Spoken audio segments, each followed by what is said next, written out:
안녕하십니까. 저는 마그넷 포렌식 아시아 지부 한국 담당 장철호입니다. 바쁘신 와중에 시간 내주시고 웨비나에 참석해 주셔서 감사합니다.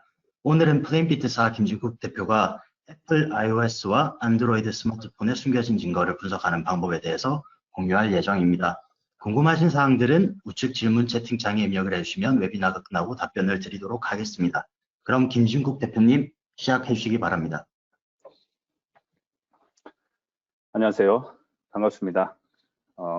세 번째 웨비나인가요? 이번 주제는 iOS 및 안드로이드 장치에서 숨겨진 증거 찾기라는 주제인데, 사실 숨겨진 증거 찾기 해서 굉장히 거창한 이름이긴 한데요. 간단히 모바일 증거의 개요, 장치에서 데이터를 어떻게 다루는지에 대한 거와 마그넷 엑시엄에서 모바일 증거를 통해서 어떤 걸 분석할 수 있는지 사례를 통해서 살펴보겠습니다. 이 모바일 분석을 따지면 이제 수집 영역이 있고 분석 영역이 있거든요. 근데 이제 수집 영역은 우리가 글로벌 업체, 해외 업체로 보면 셀러브라이트라는 회사가 가장 잘 알려져 있고요. 국내에서는 이제 한컴 GMD, 현재는 한컴 위드죠. 이 두 개의 회사. 사실 두 개의 회사가 이 iOS 패스워드 락을 푸는 것만 제외한다고 하면 사실 기술 수준에서는 그렇게 차이가 나지 않습니다. 거의 비슷하게 현재 수집을 잘하고 있습니다. 이 회사의 이제 공통적인 특징은 모바일만 한다라는 거거든요. 왜 모바일만 하냐? 이게 이제 어떤 특정 기업 규모가 있을 거고, 모바일 시장도 워낙 최근에는 사실 인력이 많이 투입되다 보니까 다른 영역까지 사실 여력이 없을 수도 있고요. 그래서 모바일에만 집중을 하고 있는 거죠. 전 세계에서 보면 모바일이나 PC 분야, 사이버 시큐리티 분야를 같이 해서 사실 성공적인 성과를 내는 곳은 많이 없습니다. 선택과 집중을 할 수밖에 없고. 그래서 마그넷을 쓰시는 분 중에 사실 많은 이제 불편함 그리고 불만 이런 것 중에 하나가 이제 안드로이드의 물리 수집이 좀 어렵다 이런 부분이 있을 수 있는데 이제 마그넷 포렌식을 어떻게 보셔야 되냐면 이제 PC 기반의 도구다. PC 기반의 도구로 출발을 했고 최근에는 이제 사이버 시큐리티 분야로 넘어가고 있는 거죠. 유사한 업체가 이제 엔케이스, FTK, 엑스웨이즈, 포렌식 익스플로러 이런 다양한 도구가 있는데 그와 경쟁하는 사실 도구로 출발을 했고요. 다른 도구들이 모바일 수집이나 분석이 사실 거의 안 되죠. 그런 거에 비해서는 마그넷 같은 경우는 수집에서는 약간 좀 어려움이 있지만 그래도 분석만큼은 여타의 PC 기반의 포렌식 도구보다는 훨씬 많이 지원하고 있습니다. 사실 iOS 같은 경우는 패스워드 락을 푸는 현재 공식적인 자료는 셀러브라이트사나 미국의 그레이시프트사 이 두 개의 업체에서 풀고 있는데요. 이 패스워드 락을 제외하고서는 사실 iOS는 대부분 백업 수준의 프로토콜로 수집을 해서 분석하는 게 대부분입니다. 그 기술 수준은 사실 거의 차이가 없을 것 같아요. 엑시엄도 거의 비슷하게 유사하게 다 지원을 하고 있고요. 문제는 이제 안드로이드인데 안드로이드 같은 경우는 ADB라고 하는 프로토콜로 갖고 오는 이것도 거의 기술 수준의 차이가 없죠. 두 번째로 이제 앱을 설치합니다. 모바일 폰에 앱을 설치해서 이 앱을 통해서 갖고 오는 이것도 거의 차이가 없다라고 보시면 됩니다. 마지막으로 이제 부트로더를 보통 플래싱이라고 하는데 부트로더를 수정해서 이제 전체 이미지를 가져오는 이 부분들이 이제 과거에는 단순히 부트로더를 교체만 했다고 하면 최근에는 대부분이 사실 취약점으로 수집을 하고 있습니다. 그래서 결과적으로는 이 모바일 솔루션을 계속 유지하기 위해선 그 취약점을 찾아야 되는 노력들이 사실 굉장히 많이 드는 거죠. 그래서 이제 마그넷 제품은 그 모바일 시장에 전투적으로 지금 들어와 있는 게 아니다 보니까 그런 물리 수집에서는 약간 부족할 수 있다. 하지만 분석에서는 사실 그런 물리 수집이 잘 되는 도구에 못지않게 되기 때문에 물리 수집 도구, 셀러브라이트나 한컴위드나 이런 도구에서 수집된 증거물을 마그넷에 올려서 분석도 가능합니다. 최근에는 이제 모바일만 쓰는 것도 아니고 PC로 쓰기도 하고 클라우드도 같이 쓰기 때문에 마그넷의 강점은 그 세 가지의 증거를 다 연관시켜서 분석해 준다는 거거든요. 그래서 그런 관점에서 이제 엑시엄의 모바일 증거 수집 및 분석을 바라봐 주시면 좋을 것 같습니다.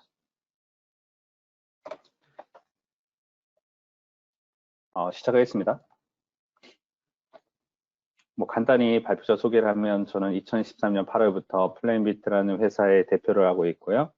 현재로 한 7년 차 정도 되는 것 같습니다. 7년 동안 이제 디지털 증거 분석이나 감정이나 사고 분석 업무를 주로 하고 있습니다.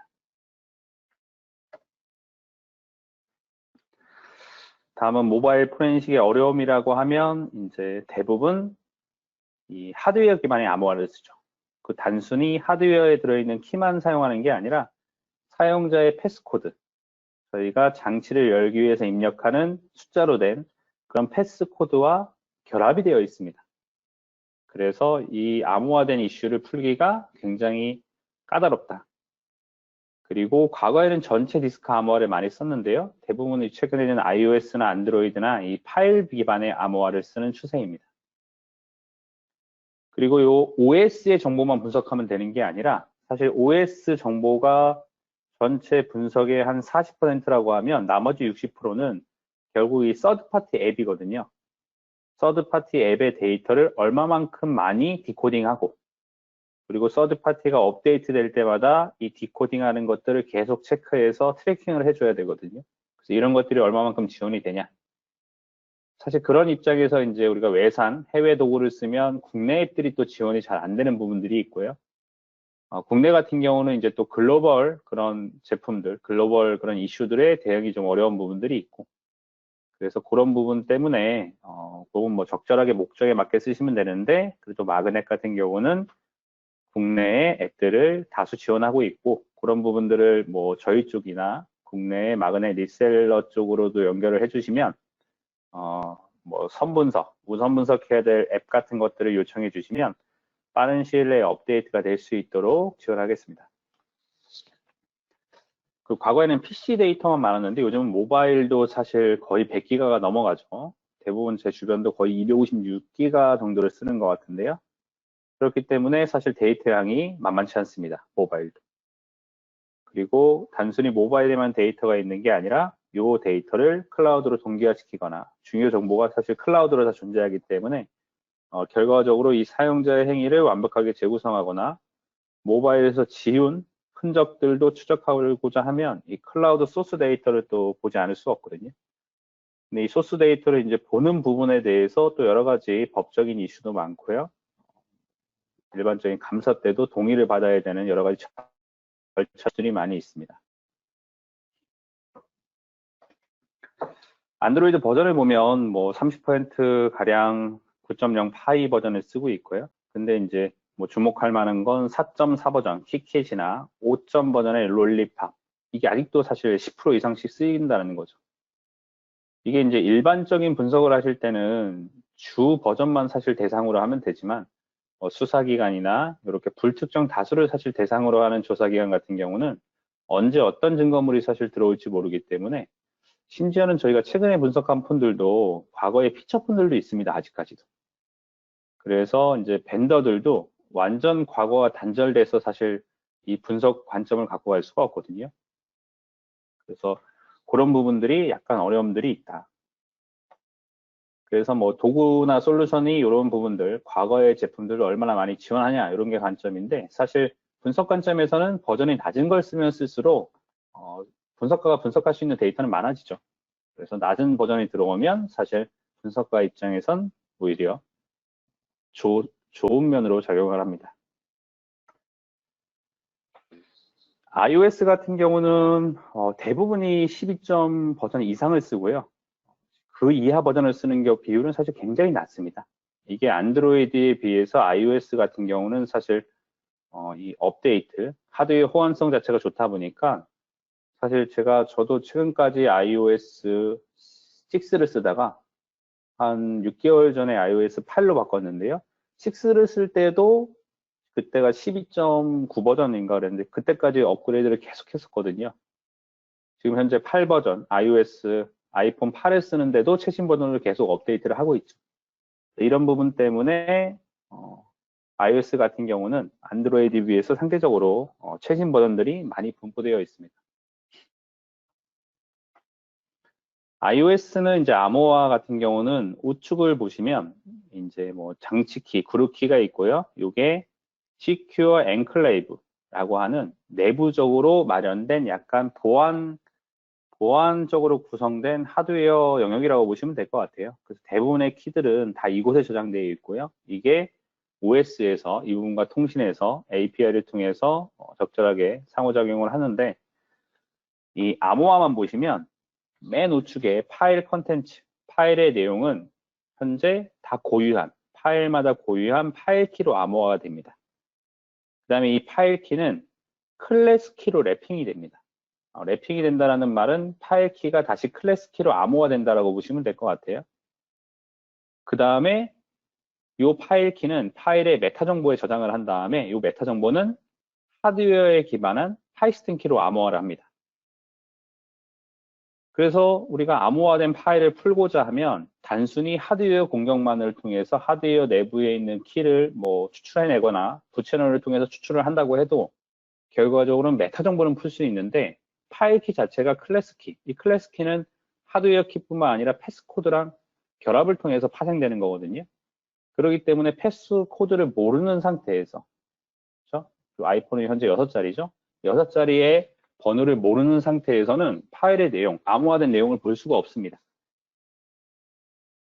이런 것도 최근에 뭐 패스워드 락을 우회해 주는 것들도 사실 뭐 어떤 취약점을 쓰기보다는 우리가 보통 여러 번 시도를 하게 되면 뭐 5분 잠기기 시작해서 1시간, 뭐 인터넷을 보면 뭐 수백만 년이 잠긴 아이폰도 볼 수 있죠. 그래서 그렇게 잠겨가는데 그 부분을 우회할 수 있는 겁니다. 잠기지 않게 특정 기간, 그 특정 뭐 이런 우리가 뭐 전류 이런 것들을 싸서 그런 것들을 잠기지 않게 해서 브루트 포스를 하는 거죠. 그래서 과거에 4자리일 때는 한 달 정도면 됐던 걸로 알고 있는데 최근에 6자리로 변경되면서 뭐 3달까지도 걸리는 걸로 나타나 있습니다. 아이폰 같은 경우에 이제 PC에 연결하면, 과거에는 PC에 연결하면 아이폰에서 신뢰를 해줘야만 PC에서 아이폰에 있는 데이터를 가져갈 수 있었습니다. 그렇죠? 근데 이게 최근 버전, 최근 버전이라고는 하지만 iOS 11부터인데, 최초의 아이폰을 최초 PC에 접근을 하면 이때는 단순히 생체 인증만으로 되는 게 아니라 꼭 패스코드를 입력해야 됩니다. 그래서 한번 패스코드를 입력해서 서로 간의 신뢰관계가 구축이 되면 그 다음부터는 생체 인증으로 가능하거든요. 그래서 뭐 다음과 같은 화면을 볼 수 있죠. 컴퓨터 연결하면 컴퓨터에서 장치를 신뢰할 거냐, 신뢰라고 누르면 이렇게 6자리의 패스코드를 입력하게 되고요. 한번 패스코드가 입력되면 프로그램 데이터 애플 락다운이라고 하는, 이 락다운이라고 하는 폴더에 관련된 키, 인증, 신뢰와 관련된 키 정보가 저장이 됩니다. 그래서 이걸 이용해서 그 다음부터는 생체 인증만으로 접근을 할 수 있죠. 과거의 iOS 버전에서는 이 파일이 있으면 이 파일이 있는 시스템에서는 아이폰을 신뢰하고 있기 때문에 타겟, 용의자의 PC에 있는 이 파일을 조사자 PC로 복사를 한 다음에 조사자 PC에서 해당 아이폰에 접근해서 데이터를 추출한다거나 이런 것도 가능했습니다. 근데 이제 최근의 iOS 버전에서는 그게 굉장히 제한적이고 결과적으로는 패스코드를 모르면 가져올 수 있는 정보가 굉장히 적습니다. 그리고 iOS, 아이폰, 아이패드, 맥 이런 걸 쓰시면 투차자 인증을 쓰시는 걸 아실 수 있을 겁니다. 제가 애플 아이디를 가지고 아이클라우드나 애플 스토어와 같이 온라인에 연결을 하거나 아니면 추가적인 애플 기기를 사서 애플 아이디로 로그인을 하게 되면 이 로그인을 할 때 단순히 아이디 패스워드만 안다고 로그인을 할 수가 없죠. 내가 보유하고 있는 다른 iOS 기기에서 나타난 핀 번호를 입력해 줘야만 이제 신뢰되는 기기로 등록이 돼서 접근이 가능합니다. 보시는 것처럼 이렇게 뭐 아이폰 이거 같은 경우는 이제 애플 뭐 아이클라우드나 다른 장치에서 로그인을 최초로 한 거죠. 그럼 이렇게 화면이 뜨고 애플 아이디로 로그인한 위치 정보도 표현이 되고요. 그 다음에 이렇게 6자리의 번호가 나옵니다. 그럼 이 6자리의 번호를 로그인하고자 하는 창에다가 로그인을 하면 그제서야 이제 인증을 해주는, 그렇죠? 상대적으로 이런 투팩터 인증은 굉장히 사실 보안성이 좋게 해놨죠. 이런 것들이 대부분 다 키체인으로 묶여서 관리된다고 보시면 될 것 같습니다. 그 다음에 이제 아이폰을 쓰게 되면 필수적으로 PC에 백업을 하실 텐데요. 맥에 백업 하시는 분들도 있고, 윈도우 PC에 백업 하시는 분들도 있고, 백업할 때 이제 암호화를 할 거냐, 안 할 거냐, 이렇게 물어보게 됩니다. 그래서 이제 최초 암호화를 하게 되면 그 패스워드는 절대 잊어먹으시면 안 되죠. 암호화를 하지 않으면 뭐 쉽게 누구나 볼 수 있기 때문에 대부분 이제 암호화를 하게 되죠. 암호화를 하게 되면 암호화를 하던 안 하던 이 백업 위치에 이렇게 백업이 저장되게 되는데 info.plist를 보시면 백업된 앱 정보를 볼 수 있습니다. 그리고 manifest라고 하는 plist 파일에는 이 암호화 관련된 키 정보를 볼 수 있죠. 암호는 어떻게 되냐? 암호화는 사용자가 입력한 백업 패스워드에다가 솔트 값을 붙이고요. 이거를 pbkdf, 패스워드 베리피케이션 베이스 키, 패스워드 기반의 파생키를 생성하는 알고리즘이라고 보시면 돼요. 패스워드를 기반으로 해서 추가적인 키를 만들어내는 알고리즘인데 이걸 4256으로 해서 1000만 번을 돌립니다. 1000만 번을 돌린 다음에 나온 아웃풋을 가지고 다시 샤1으로 해서 10,000번을 돌리죠. 이렇게 해서 키가 생성되기 때문에 아까 앞에서 보신 매니페스트 피리스트에 있는 이 키, 스토어드 키라고 하겠습니다. 이 스토어드 키가 어떤 패스워드에서 나타난 건지를 알기 위해서는 이 과정을 하나의 후보군에 대해서 똑같이 해봐야 되는 거죠. 과거에는 사실 이게 1000만 번, 10,000번까지가 아니었습니다. 그 당시에는 이제 좀 사실 횟수가 작아서 공격이 어느 정도 가능했는데 최근에는 사실 패스워드 조합만 사실 여러 가지를 하고 길이만 사실 10자리, 12자리 이상으로만 하셔도 백업 암호화를 브루트포스로 풀 가능성은 사실 굉장히 적죠. 그래서 이걸 좀 더 빠르게 하기 위해서 최근에는 GPU 같은 프로세스를 써서 공격을 하는 형태로 최근에 진행되고 있습니다. 과거에는 이제 백업할 때 패스워드를 입력하게 되는데 이 패스워드를 모르게 되면 백업된 거를 쓸 수도 없고 다시 백업할 수도 없고 그렇죠? 그래서 백업 기능을 쓰려고 아이폰을 이제 최근에는 초기화하죠.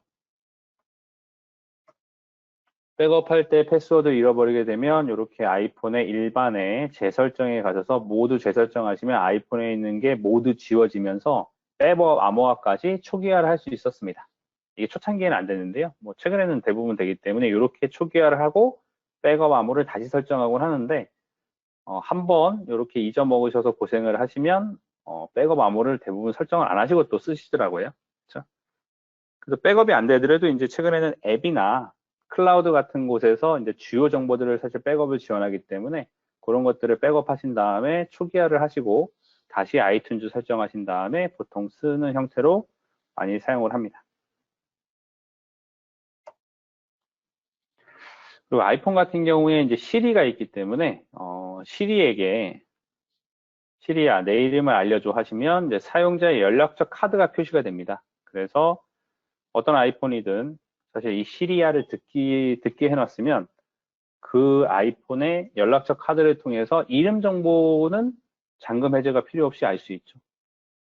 그리고 잠금 해제를 안 하더라도 시리아를 통해서 이제 누구누구에게 전화해줘 하면 그 전화 사용자가 이 폰에 기록되어 있는지 아닌지를 알 수 있어요. 그리고 이름을 잘못 부르게 되면 이제 유사한 이름의 목록을 이 폰에 저장되어 있는 주소 목록을 쭉 보여주거든요. 그래서 잠금 해제가 없이도 최소한 이 폰의 사용자 그리고 이 폰의 사용자가 저장한 주변인들 TD가 설정되어 있는 경우에 이렇게 알 수 있다. 그 다음에 뭐 일정이나 전화 기록 이런 것들은 이제 잠금 해제가 있어야만 알 수 있습니다. 이제 안드로이드로 넘어오면 안드로이드 같은 경우는 초창기에 풀디스크 인크립션이라고 하거든요. 전체 디스크 암호화를 썼습니다. 단일 키를 사용해서 이걸 이용해서 전체 볼륨을 암호화하는 거죠. 뭐 저희가 알고 있는 비트라커 같은 방식이라고 보시면 될 것 같습니다. 근데 요거의 이제 문제점들이 키 하나만 잘 보호하면 되기 때문에 보안은 우수할지 몰라도 이 부팅을 한 다음에 사용자의 패스코드가 입력되기 전까지는 사실 어떤 기능도 쓸 수가 없어요. 그래서 뭐 알림이나 음성 안내나 최근에 뭐 비상을 이용해서 사실 뭐 어떤 비상 상황 때문에 필요한 기능들 이런 것들까지는 제공을 해야 되기 때문에 최근의 추세는 대부분 이 파일 기반 암호화를 씁니다. 그래서 뭐 내부적으로 자격증명 암호화라고 하는 영역이 있고요. 장치 암호화라는 영역이 있는데 자격증명 암호화 영역은 크리덴셜, 패스코드가 있어야만 접근할 수 있는 영역이고 장치 암호화는 장치 부팅만으로 접근할 수 있는 영역. 그래서 장치 암호화 부팅을 통해서 패스코드를 입력하기 전에 장치 암호화 영역에 접근할 수 있기 때문에 이걸 이용해서 뭐 알림이나 음성 안내 등 같은 것을 현재는 제공해 주고 있습니다. 그리고 안드로이드 6부터는 뭐 전체 디스크 암호화를 쓴다고 했죠. AES 128비트 키를 이용해서 전체 암호화를 했었고요. 최근에는 이제 파일 기반 암호화를 쓰는데 파일 내용 이름이 따로 암호화가 됩니다.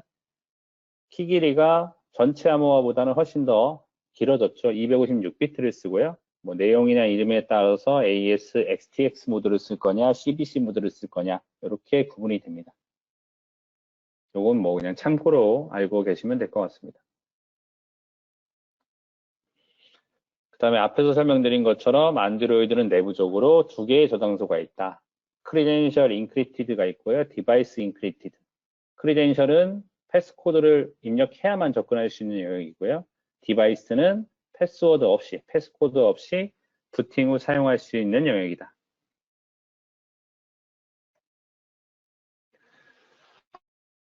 같은 경우는 5.0 롤리팝인가요? 5.0부터 기본적으로 다중 사용자를 지원하고 있습니다. 기본 사용자는 유저의 0이라고 하는 아이디 값을 갖고요. 추가 사용자는 10번부터 구해봤습니다. 그래서 조사나 수집이나 분석을 할 때 요 사용자가 한 명만 쓰고 있었는지 아니 여러 개의 사용자를 등록했는지에 따라서 내부 저장소나 외부 저장소 분석할 때 동일하게 유저 아이디를 통해서 살펴볼 필요가 있습니다.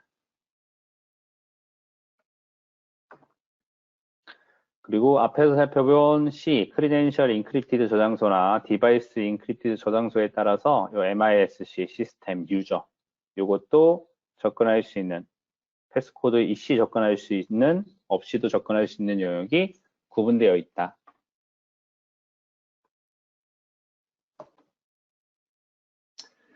그 다음에 이런 OS에 대한 사실 정보, 뭐 콜히스트리, 전화 통화 목록이나 문자 내역 이런 것들을 이용해서도 의미 있게 분석할 수 있지만 최근에는 모바일 분석이라고 하면 이 서드파티 응용 프레임을 분석하는 게 사실 대부분이거든요. 그래서 1년 전이긴 하지만 거의 200만 개, 구글이나 애플이나 200만 개 이상의 앱이 등록되어 있고 이거는 매일 수백 개의 앱이 등록되기도 하고 없어지기도 합니다.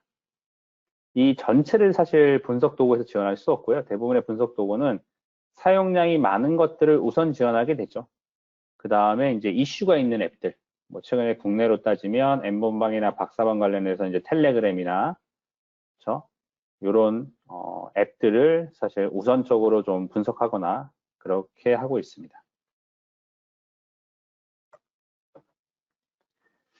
그래서 결과적으로 한 60%에 해당하는 모바일 증거 분석은 이 앱을 분석하게 되는데요. 그래서 뭐 자기한테 편리한 도구를 쓰시면 될 것 같습니다. 목적에 따라서 들으시는 분들 중에 뭐 고급 분석가 같은 경우는 단순히 도구에서 제공하는 정보 이외에 매뉴얼한 분석도 하실 거고요.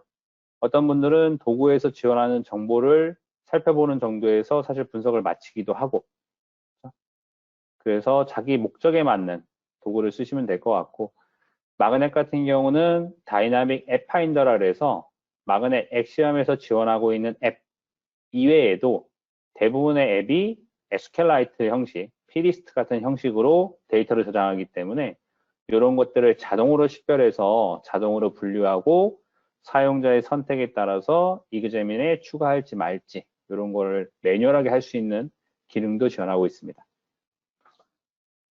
그 다음에 이거는 이제 마그넷 홈페이지에 가시면 프리툴, 무료 도구에 가시면 마그넷 앱 시뮬레이터라고 해서 안드로이드 앱만 대상으로 시뮬레이션을 해볼 수 있습니다. 그래서 동적 분석 같은 것들을 할 수 있도록 지원을 하고 있습니다. 그 다음에 뭐 앱 같은 경우 SQLite, Plist, XML 형태로 데이터를 관리하기 때문에 이런 것들을 좀 맞춤형으로 검색할 수 있는 기능도 현재 엑시엄에서 지원하고 있습니다. 그래서 사실 지금부터는 앱을 약간 수동으로 하는 부분들이거든요. 왜냐하면 우리가 쓰고 있는 메인 도구에서 내가 보고자 하는 앱을 적절히 지원 안 할 때, 그럴 때는 어쩔 수 없이 수동으로 찾으셔야 되는데, 예를 들어서 뭐 침해 사고와 같이 악성 앱이 있다. 이런 앱 같은 경우는 단순 APK로 동작 안 하고 EXE 형태로 동작하는 경우도 있습니다. 그래서 그런 부분이 있다 보니까 사실 우리가 정해진 방법대로 찾을 수만은 없는 부분들이죠. 그래서 매뉴얼하게 찾으시려면 iOS 같은 경우는 뭐 애플리케이션 스테이트 DB 이거는 물리적으로 수집했을 때고요. iOS 같은 경우는 사실 루팅된 폰을 접해서 물리적으로 덤프를 뜨는 케이스 자체가 사실 많지 않기 때문에 대부분 다 요 인포피리스트 백업을 뜨셨을 때 인포피리스트에서 앱 정보를 얻을 수 있고, 안드로이드 같은 경우는 app 폴더 밑에 apk 파일을 나열하거나 구글에서 다운받은 구글 플레이 정보가 따로 기록이 됩니다. 근데 거기서 얻으시거나 아니면 전체 파일 시스템에서 apk를 검색해 보시거나 그렇게 식별하시면 되죠. 파일 시스템 같은 곳에서 전체에서 특정 포맷을 검색해 본다거나 뭐 데이터베이스를 찾아주면 수동으로 파싱을 해본다거나 그리고 뭐 복구 자동화를 해본다거나 이런 것들도 반자동으로 엑시엄에서 다 지원을 현재 하고 있습니다. 보면 뒤에서 사례를 보여드리겠습니다. 그래서 이제 설치된 애플리케이션이라고 해서 이렇게 표시가 되는데요. 뭐 가볍게 한번 저희가 실제 케이스를 통해서 한번 보겠습니다. 저 같은 경우에 현재 요 이그제민의 아이폰 8 요거는 엑시엄에서 수집한 겁니다. 요거는 갤럭시 S9 요거는 이 한컴 위드 제품으로 수집을 한 건데요. 한컴 위드 제품에서 최근에 이제 물리 이미지를 MDF 포맷으로 추출해 주는 경우도 있고, 이게 어떤 상황에서 정확하게 구분되는지 모르겠는데 그냥 EXT4 이미지로 추출해 주는 경우도 있거든요. 그래서 요거는 EXT4로 추출된 경우입니다. 그리고 두 개를 현재 엑시엠에 추가를 한 상태고요.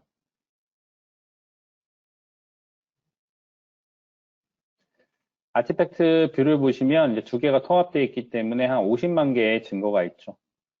이 중에서 모바일이라고 하는 탭을 보시면 여기에 이제 설치된 애플리케이션에 인스톨드 애플리케이션에 이제 설치된 앱 목록을 볼 수 있습니다. 현재는 아이폰이랑 iOS나 안드로이드랑 통합되어 있기 때문에 여기서 이렇게 필터링을 하셔도 되고요. 아니면 여기 왼쪽에 에비던스 필터에서 내가 보고자 하는, 예를 들어서 안드로이드만 빼고 내가 아이폰만 보겠다라고 하시면 이렇게 선택하시면 이제 전체 증거에서 아이폰과 관련된 증거만 이렇게 나타나게 되죠. 패키지 네임, 이 부분들이 어디서 가져온지 알고 싶다고 하시면 이 소스를 분석하셔서 확인해 보시면 될 겁니다. 이렇게 설치된 앱뿐만 아니라 예를 들어서 다시 안드로이드로 가보겠습니다.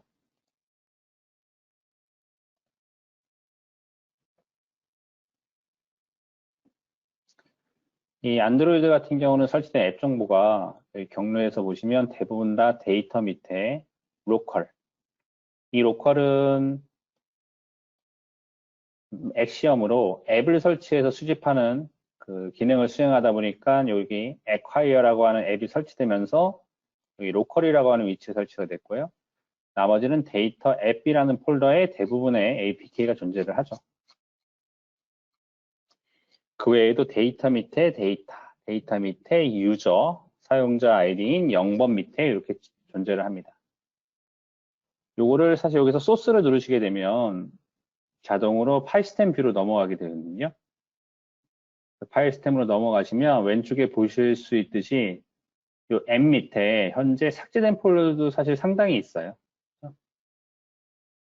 근데 이게 ext4 파일 시스템이다 보니까 ext 파일 시스템의 특징은 3부터 파일을 삭제했을 때 이 메타 정보를 통해서 파일을 복구할 가능성이 없습니다. 그렇기 때문에 이렇게 파일명은 나오지만 이 파일명에 해당하는 데이터는 사실 복구하기 어렵습니다. 다 카빙을 할 수밖에 없거든요. 그럼 이제 뭐 다른 도구를 쓰시면 수동으로 카빙을 다 따로 돌려 보여셔야겠지만 이제 엑시엄의 강점은 프로세싱 하실 때 unallocated space를 추가만 해주셨으면 BR당에서 이 APK 형식을 자동으로 복구를 해주죠. 카빙을 다 해서 증거물에 추가를 할 수 있습니다. 현재는 그렇게 분석을 하실 수 있다.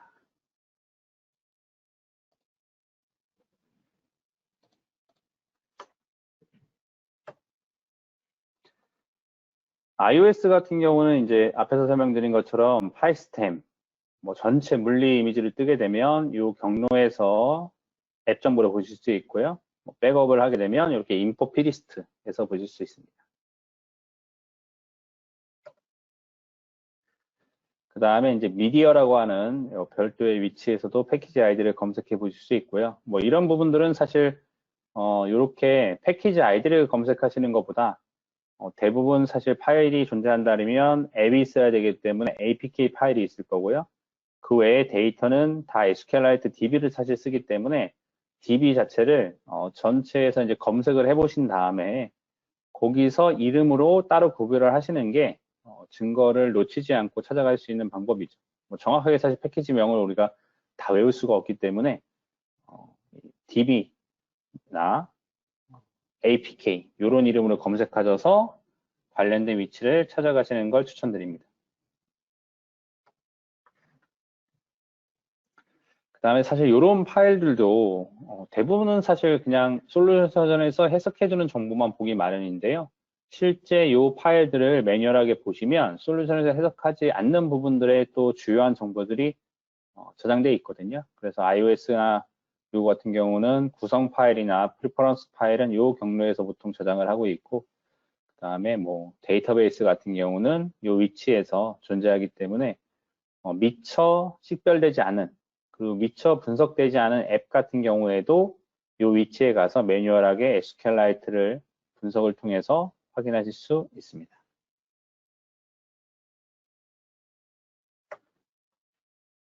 뭐 그 위치에 화면을 보여주는 겁니다.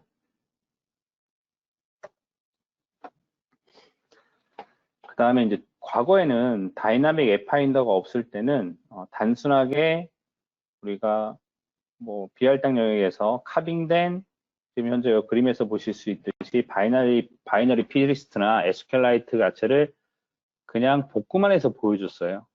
그 다음에 이 복구된 거를 따로 추출해서 분석한다거나 했었는데, 최근에는 사실 이렇게 단순히 복구만 해주는 게 아니라 이 앱을 찾은 다음에 한 번 더 프로세싱을 할 수 있죠. 저희가 형태를 시간 변환을 시킬 수도 있고요.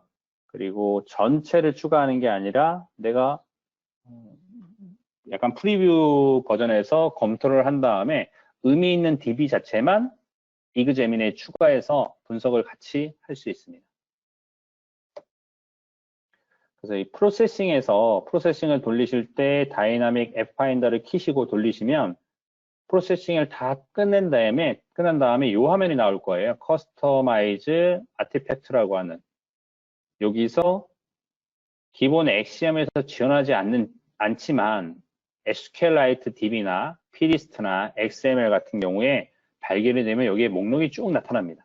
그리고 SQL이나 이런 정보들을 분석을 해서 그 안에 웹 주소가 들어있는지, 아니면 채팅 내역이 들어있는지, 아니면 위치 정보가 들어있는지, 이런 것들을 자동으로 판단하게 되죠. 그리고 그런 것들을 보여주게 되고, 그래서 사용자가 전체를 이네이블 하셔도 되고요. 뭐 사실 전체를, 저 같은 경우는 이제 그냥 전체를 이네이블 하는 편인데 굉장히 많습니다. 근데 이걸 또 프로세싱해서 특정 내역을 하나하나씩 검토하는 데 시간이 많이 들거든요. 그래서 저 같은 경우는 보통 웹 어드레스, 채팅 같은 경우는 사실 채팅 앱들 외에 채팅을 쓰는 경우는 거의 없기 때문에 웹 주소 같은 경우는 의미 있게 볼 수 있는 부분들이 많이 있거든요. 그래서 웹 주소나 위치 정보가 들어있는 파일만 이네이블 시켜서 이그제민에 추가해서 분석을 주로 합니다.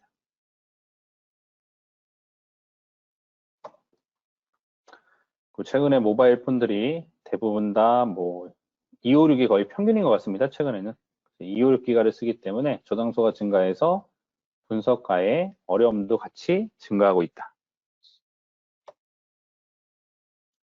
그다음에 이건 마그넷 AI죠. 이 AI 기능을 많이 쓰시는지 안 쓰시는지 모르겠는데 뭐 국내에서는 사실, 해외에서는 이 아동성과 관련해서도, 그리고 이런 이게 국내 사실 한글까지 잘 분류를 해주는지 모르겠는데, 이런 채팅 같은 경우에 그런 성적인 농담, 모욕 이런 것들을 자동으로 분류를 해줍니다. 그래서 그런 기능이라서 이것도 저희가 좀 실험을 해본 다음에 한번 블로그에 적절하게 실험된 결과 한글에 대해서 얼마만큼 분류가 되는지 한번 올려놓도록 하겠습니다.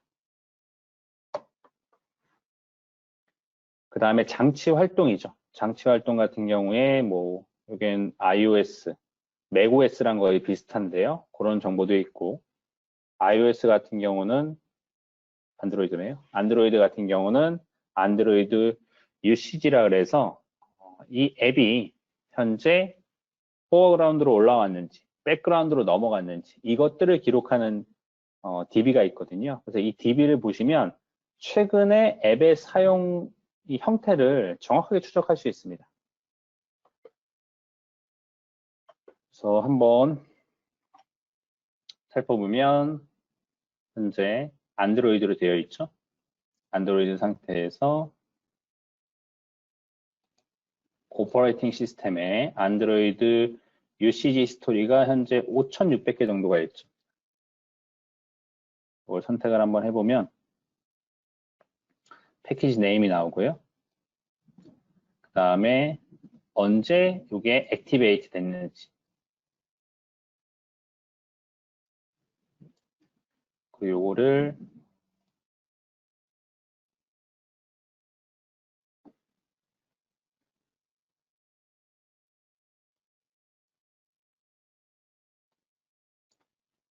이벤트로 정렬을 해보시면 편한데, 이벤트로 정렬을 해보시면 이게 액티비티가 뭐 런처, 그리고 메인 액티비티냐,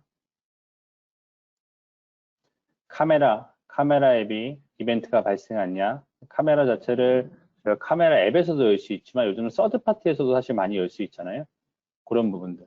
그리고 요 콜 액티비티가 발생을 했냐,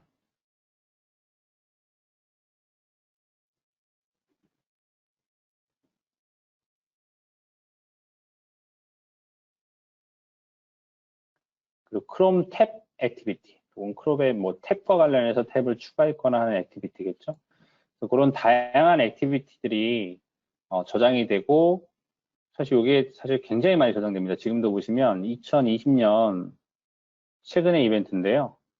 가장 오래된 이벤트가 3월달부터 한 일주일간, 한 일주일 정도 되겠네요. 일주일 정도 이 사람이 어떤 앱을 어떤 형태로 사용했는지 요 안드로이드 유세지, 요 DB를 통해서 사실 볼 수 있기 때문에 요걸 분석을 통해서 최근에 했던 사용자 행위들을 좀 정확하게 추적하실 수 있다. 아이폰 같은 경우에 아이폰도 볼까요?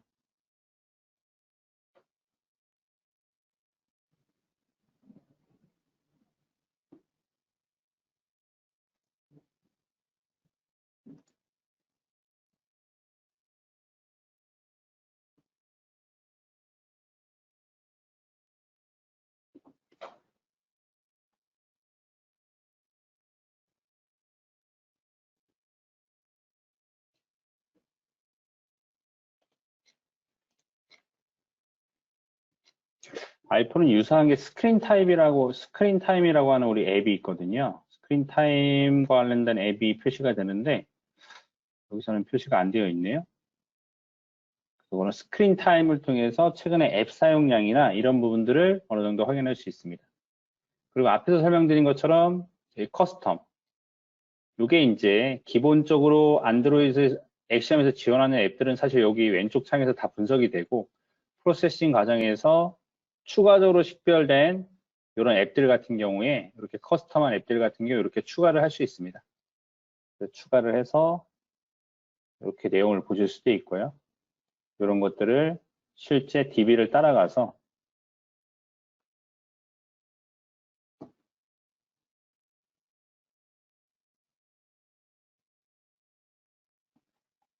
이 DB가 SQLite DB면 여기 SQLite DB를 통해서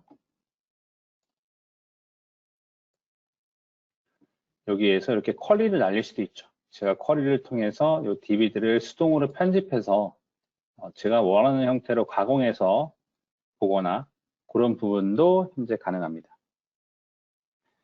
그래서 뭐 좀 더 분석을 여러 케이스를 해보셔야겠지만 단순히 엑시엄에서 지원하는 수준에서 나는 만족을 할 것인가 아니면 엑시엄이나 우리가 알고 있는 셀러브라이트나 뭐 한컴이드나 이런 제품에서 지원하는 것 정보 이외에 은닉하는 형태, 그렇죠?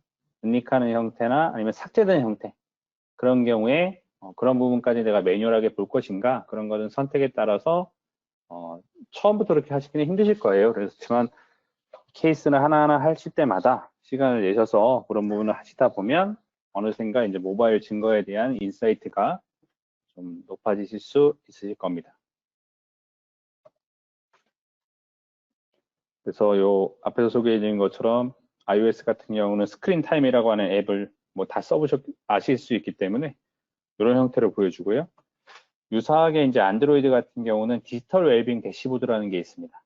디지털 웰빙 대시보드에서 스크린 타임과 유사하게 내용을 볼 수도 있죠. 이런 부분도 현재 엑시엄에서 지원을 하고 있습니다. 그리고 이제 최근에는 사실 주요 정보, 어떤 뭐 여러 기기를 사실 사용자들이 단일 기기만 쓰는 게 아니다 보니까 그런 여러 기기를 쓸 때 사용자의 편의성을 제공하기 위해서 여러 기기 간의 어떤 인증이 필요한 그런 데이터들 이런 것들은 대부분 다 클라우드로 저장을 하죠. 또 그런 부분뿐만 아니라 요즘 멀티미디어 데이터가 워낙 커지다 보니까 저도 지금 현재 64기가 폰을 쓰고 있는데요. 업데이트 할 때마다 용량이 부족하다고 계속 나옵니다.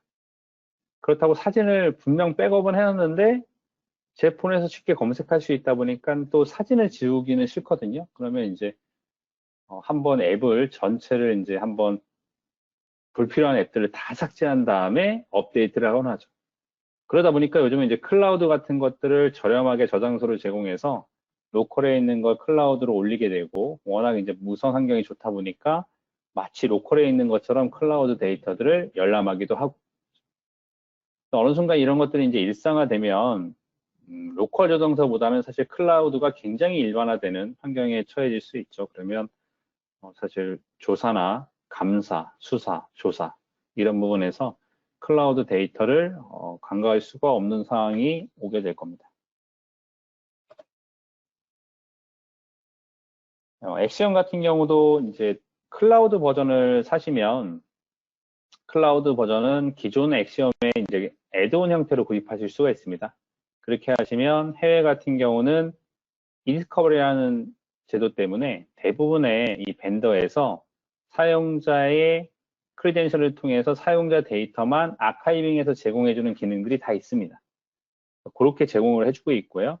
뭐 최근에 한컴미디어에서 개발한 MD 클라우드 같은 경우는 국내 네이버 클라우드나 국내에 있는 웹하드나요? 웹하드 같은 것도 수집할 수 있는 기능도 제공하죠. 그래서 이런 부분들이 앞으로는 더더욱 지원을 할 겁니다. 그리고 최근에 뭐 뒤에서 설명을 드리겠지만 마그넷 같은 경우는 사이버라고 하는 새로운 제품이 나왔는데 여기서는 간단한 우리가 알고 있는 트위터, 페이스북 이런 SNS뿐만 아니라 아마존과 같은 그리고 뭐 애저, MS의 애저 같은 그런 가상화 데이터도 수집할 수 있는 기능을 현재 지원하고 있습니다. 그래서 이 iMessage도 이제 뭐 일부 같은 경우는 최근에 클라우드로도 저장이 되고 있고요.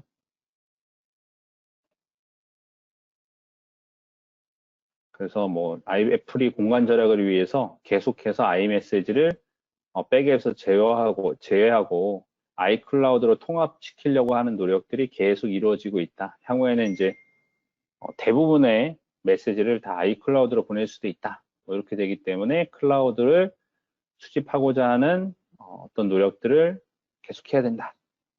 이렇게 얘기하고 있습니다.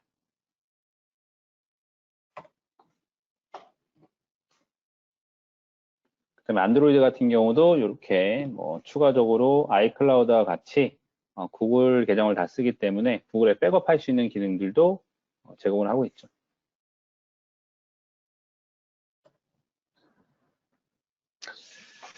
그렇습니다. 사실 여기 사용법을 좀 더 살펴보고 싶은데 저희가 요거까지 보고 시간이 남으면 사용법을 한번 보겠습니다. 최근에 이제 엑시엄에서 사이버라는 제품이 출시가 됐거든요. 이 사이버라는 제품은 엔케이스로 보면 엔드포인트 인베스티게이터, 단순히 단일 호스트에서만 쓰는 게 아니라 리모트 조사가 가능한 겁니다. 그래서 대부분 이제 회사의 감사팀을 갖고 있는 경우, 원격에 내가 충분한 권한을 갖고 있는 경우 원격 컴퓨터까지 갈 필요 없이 크리덴셜을 이용해서 원격 컴퓨터에 접근한 다음에 필요한 정보들을 감사하는 거죠. 그래서 마그넷 엑시엄 사이버는 엔케이스의 엔드포인트 인베스티게이터, 액세스 데이터로 보면 AD 엔터프라이즈라고 하는 동일한 제품이 있습니다. 엔케이스 인베스티게이터처럼. 요거와 거의 유사한 제품이다 라고 보시면 될 것 같아요. 그래서 원격에서 에이전트를 설치해서 원격 컴퓨터를 자유자재로 다룰 수 있는, 요게 이제 사이버 시큐리티 쪽으로 오면 최근에 EDR이라는 제품이 있거든요. 그래서 EDR과 거의 유사하다고 볼 수 있는데 EDR 자체는 침해 사고, 인시던스 리스폰스에 약간 치중해 있는 제품이고요. 이런 마그넷이나 엔케이스나 액세스 데이터의 제품들은 약간 오딧, 감사나 인베스티게이션, 그러니까 조사, 이런 부분에 약간 특화된 제품이라고 보시면 될 것 같습니다. 그래서 사이버의 기능으로 딱 보면 클라우드나 단순히 컴퓨터, 모바일 장치만 수집할 수 있는 게 아니라요. 우리 회사에 지사가 있는데 지사가 부산에 있는 거죠. 그럼 부산까지 가야 되는데 부산까지 가지 않고 에이전트를 설치한 다음에 그 에이전트를 통해서 내가 부산에 있는 컴퓨터에서 데이터를 수집해 올 수 있는 거죠. 그것뿐만 아니라 클라우드 상에 있는 데이터도 수집이 가능합니다. 이건 기존 엑시엄에 기능이 추가됐다고 보시면 될 것 같습니다.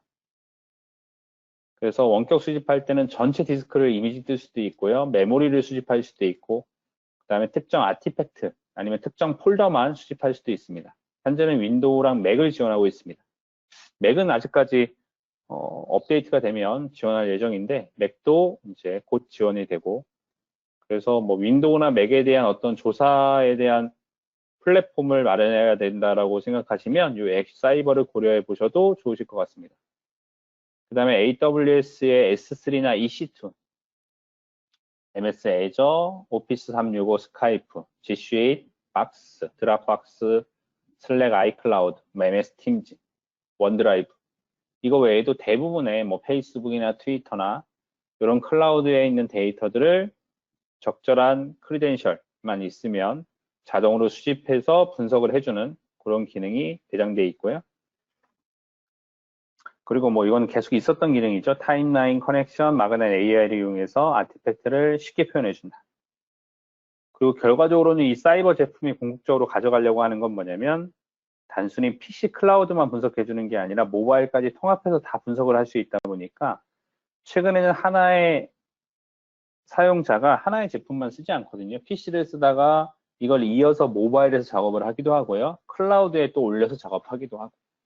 그래서 단일된 PC의 데이터를 보게 되면 사실 사용자의 행위를 재구성하는데 적절하게 사실 중간중간 이 노드가 끊기거나 이럴 수 있는데 뭐 그런 부분들을 세 개의 증거물을 다 통합해서 연결, 엑시엄을 또 써보시면 이 커넥션이라는 기능이 또 우수하죠. 그 커넥션 기능을 세 개의 증거들을 통합해서 쓸 수 있는 그런 기능을 제공하고 있습니다.